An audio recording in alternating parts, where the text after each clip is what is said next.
Hi everybody, this is Judy at Judi in the Kitchen. Today we're talking about how to freeze asparagus, and I do have these directions below for you in the description box and also in my one-on-one notes on my blog as well.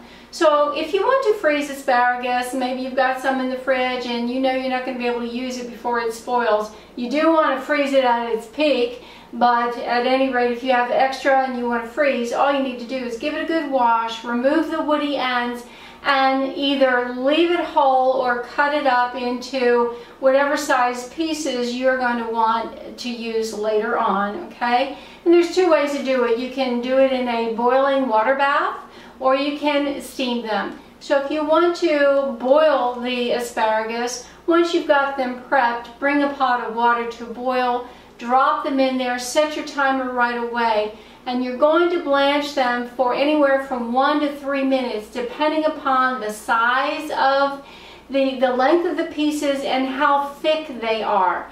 The thinner they are, obviously the faster they're going to cook. So you want to watch them, and when they turn a bright green, you're going to consider them done.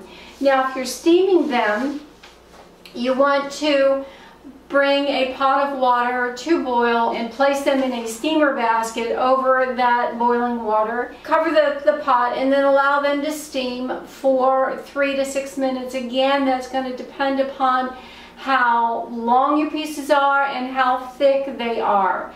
Okay, the longer, the thicker, the longer it's going to take for them to steam. Again, same thing with boiling. When they turn a bright green, you know it's time to stop.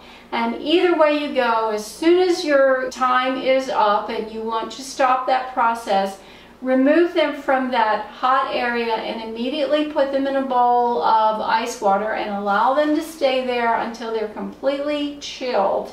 Then drain them.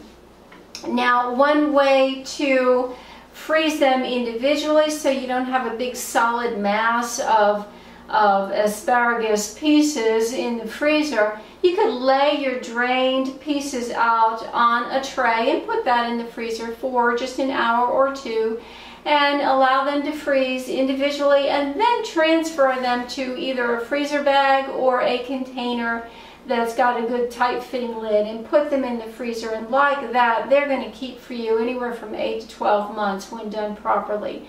Now, some people are asking about freezing vegetables without blanching them. They don't want to go through that process of blanching them.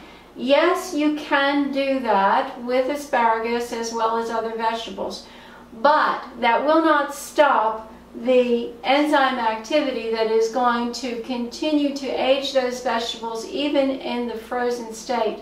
So the longer you keep them in the freezer unblanched, the more their texture, flavor, is going to change and deteriorate. So if you freeze them like that without blanching them first, you need to really eat them within 4 to 6 weeks from the time you do that. Okay? So let me know if you have any questions or comments. This is Judi at Judi in the Kitchen. Bye for now.